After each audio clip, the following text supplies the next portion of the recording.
Hey guys, Randy with Lowbuck LS here again. Sorry, sun's in my eyes, but we are back working on our Suburban project again. This is going to be our Lowbuck Overlander that we're going to call the LOWverlander. Yeah, eventually we're going to put like beds and fridge and everything we need to go camping on a big road trip next summer. We're going to get the back of it rigged up, but for now we just got to get the thing running. So I'm going to turn the camera around so the sun's not in my eyes and tell you what we're going to do today. Alright, so when we left this thing in the last video, I had just got it running. It had ran for about 30 seconds. So because it didn't have any coolant in the engine. So that's the first thing we're going to do is put coolant in the engine. Got to put the lower radiator hose on. And just for Jeff Dubray with Headflow Inc., I do have the engine now covered. He called me out for leaving it uncovered in the last video, so it's covered now. Eventually we'll put an air filter and stuff on there, but the other big problem I've got is fuel pump doesn't work. So I had been just running it by putting gas into this funnel. Guys out in the field here ripping around on their Razor. I think they're living in a Florida Georgia Line song or something. They're always out partying in their field. But anyways, so we got to get that fuel pump figured out. We may end up even having to pull the tank and figure out why that fuel pump's not working. And then another thing somebody pointed out in the last video is because this engine basically hasn't been ran before, and I don't know what kind of camshaft and lifters are in it. If it's a flat tappet cam, there's a special like break-in procedure and stuff. So I got some of this. The problem and why they went away from flat tappet cams is oil these days doesn't come with zinc in it. So I got this additive here. So we're going to do an oil change. I just got some cheap light oil here because it's going to get changed again real quick anyways. But I'm going to do an oil change and put some of this zinc additive in, engine break-in oil additive. So that should, if it does have a flat tappet cam, that'll help break it in properly. So we're going to get our heater going under the oil pan again to get the oil that's in the engine warmed up. We'll drain it out. While I'm waiting for that to heat up, I'm going to put on the serpentine belt and that assembly. And then, man, that Razor is really loud. They're like towing somebody around on an inner tube out in the field. But I picked up this timing light here, and we're going to try to get the timing dialed in now that we've got the distributor all together and stuff. So that's what we're going to be focusing on, getting the oil changed, getting coolant and the serpentine belt and front accessory drive on. Can't remember if I mentioned the fuel pump already, but basically by the end of the video I'd like to have this old Suburban moving under its own power.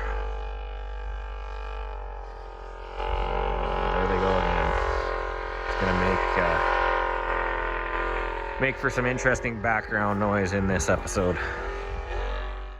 Alright guys, there you can see I've got the serpentine belt and fan and crank pulley and everything back on. Got the upper radiator hose installed with some hose clamps there. Had to go to the store and buy a lower rad hose here, so I'll get that put on and then we can dump some coolant in. And then I got that heater going on underneath there to warm up the oil. We'll drain out the oil and put in some fresh oil and some of that zinc break-in additive. All right, there you can see I've got that lower radiator hose installed. It comes pretty close to the serpentine belt there, but that's the hose that's supposed to go on there, but it's within a let's say an 1/8 to a 1/4 inch of the serpentine belt right there. But and then I dumped in 2 jugs of coolant, just this regular, the green kind, and it still didn't fill up the radiator, so I figured 2 gallons would do it, but apparently not. So I'm gonna have to run back to the store, get some more coolant, and yeah, get this topped up, get that oil changed, and fire this thing up again. So I thought about it, and rather than running to get coolant right now, I've had this heater underneath the engine for a couple hours now, so that oil should be nice and warm. So we're gonna do this oil change right now. So I'll shut off that heater and get a drain pan underneath there, and we'll drain out the oil and see. I'm curious how it's gonna look now that it's ran for 30 seconds or so, whether it's gonna be all contaminated now from the water and rust and stuff that was inside this engine. So we'll get that oil drained out now. Okay, so I'm under the truck again. Got my drain pan here. We'll drain out some oil, see how it looks.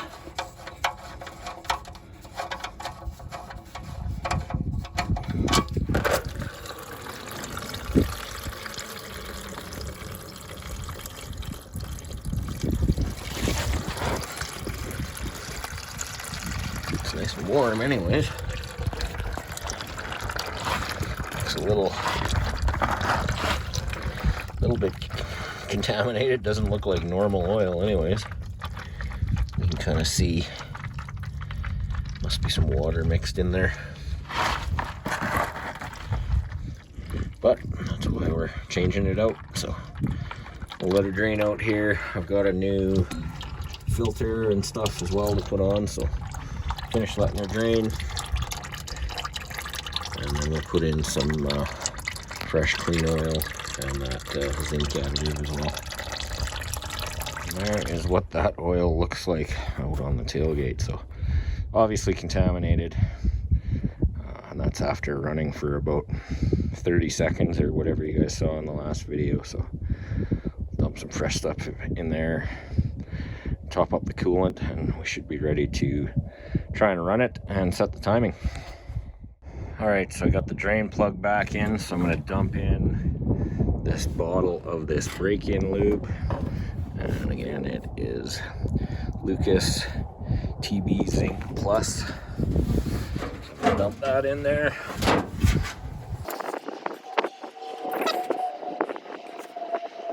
I'm just gonna put the camera down, so I'm gonna finish dumping this break-in lube in there.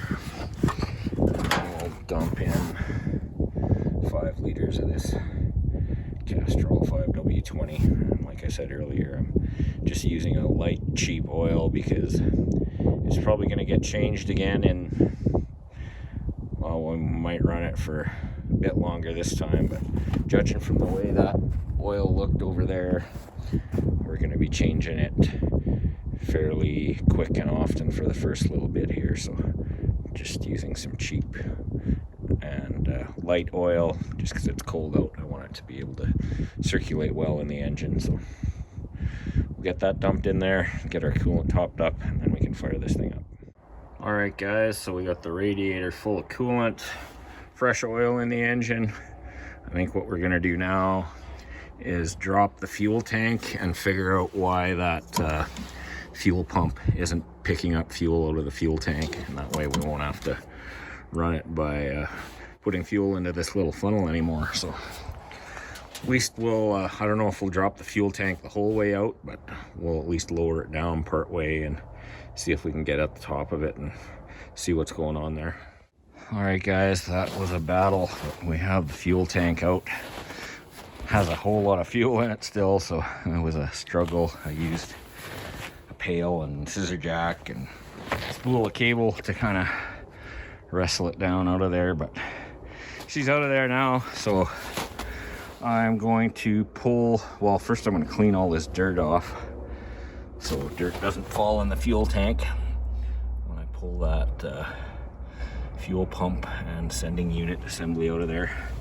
And then we'll pull that apart and have a look inside and see if we can figure out why our external pump is not sucking fuel out of the tank. All right, guys, so I ended up pulling that in-tank pump assembly out.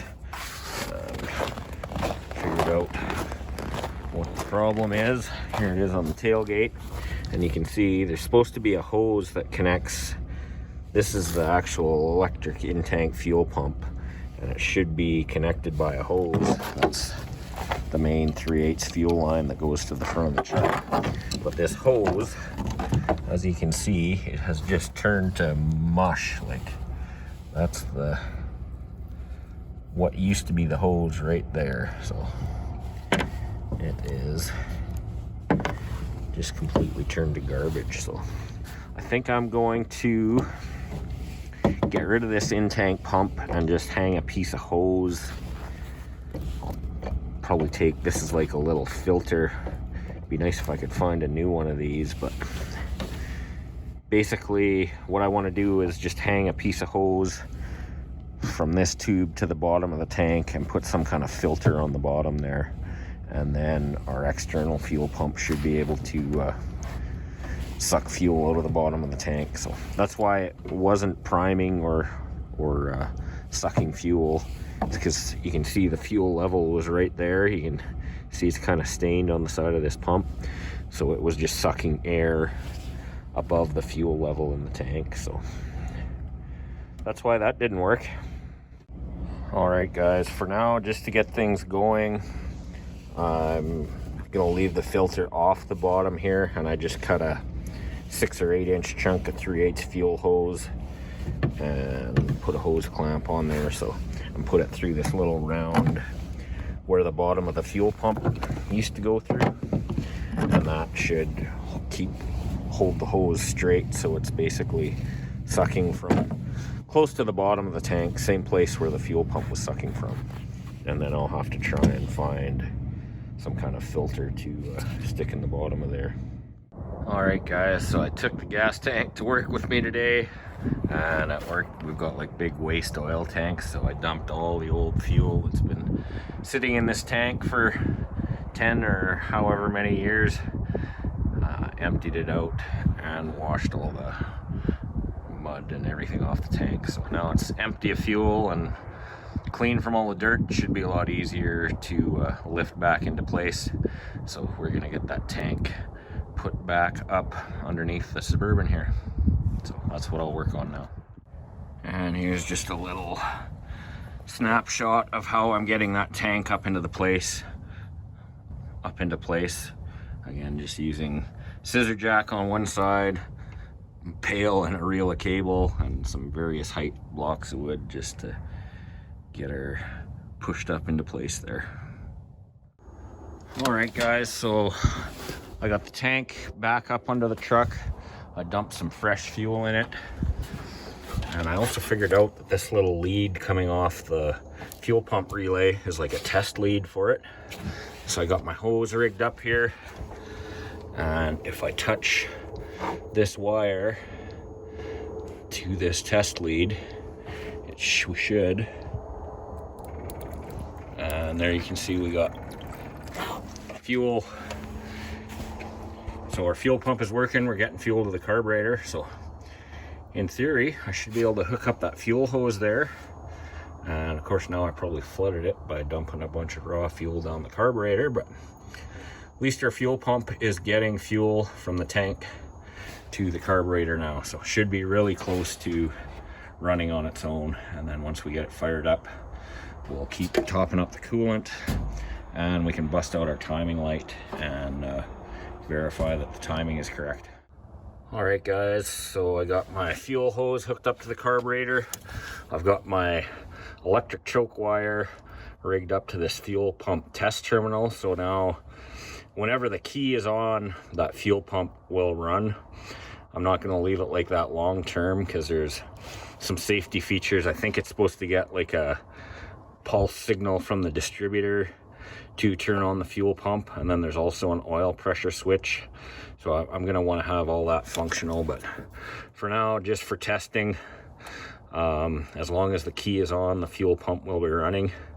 So I'll just have to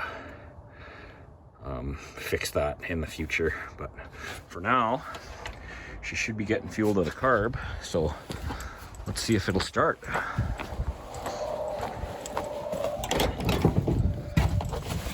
Oh, this thing is tall. Let's crank her over here. Fired right up.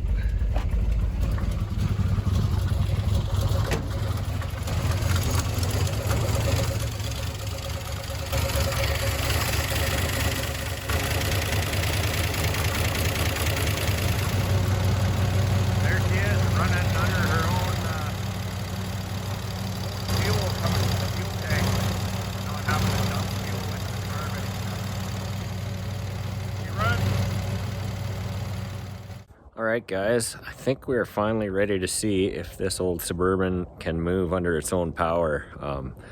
We've got that fuel pump issue all worked out, got coolant in the radiator, serpentine belt is all on. I was going to show adjusting the timing and stuff in this video, but it's just too tricky with trying to hold the timing light and hold the camera and rev up the engine and stuff and hold the camera so it can see the timing marks. And so I think I'm not going to show that part, but I think we're ready to hop in this thing and see if we can drive it around the storage yard here. So I actually brought my daughter out to the storage yard. We're going to try recruit a new camera person for the channel here. So I'll hand the camera off to her and I'm going to hop in this thing and we'll see if it can fire up and move around under its own power. So hang on. All right, I'm ready to hop in and give this thing a try here. This thing is like so tall, I'm gonna have to figure out some way of building a step or something for me to get into it, because it's, oh. Let's see if this thing will fire up and move under its own power.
So there we go, the LOWverlander is alive and moving under its own power. So I'm pretty excited about that.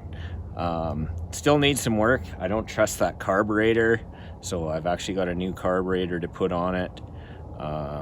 There's still a bunch of other odds and ends. The alternator isn't charging, needs a new windshield, the radiator supports aren't installed, needs a fan shroud, and stuff like the headlights and windshield wipers and stuff don't work. So we're going to be working on that stuff in upcoming videos, but at least we've got this thing running and driving, so I'm pretty happy about that. So we're going to wrap this one up. Thanks for watching. Make sure to like and subscribe and comment, and we'll see you on the next one. Bye for now.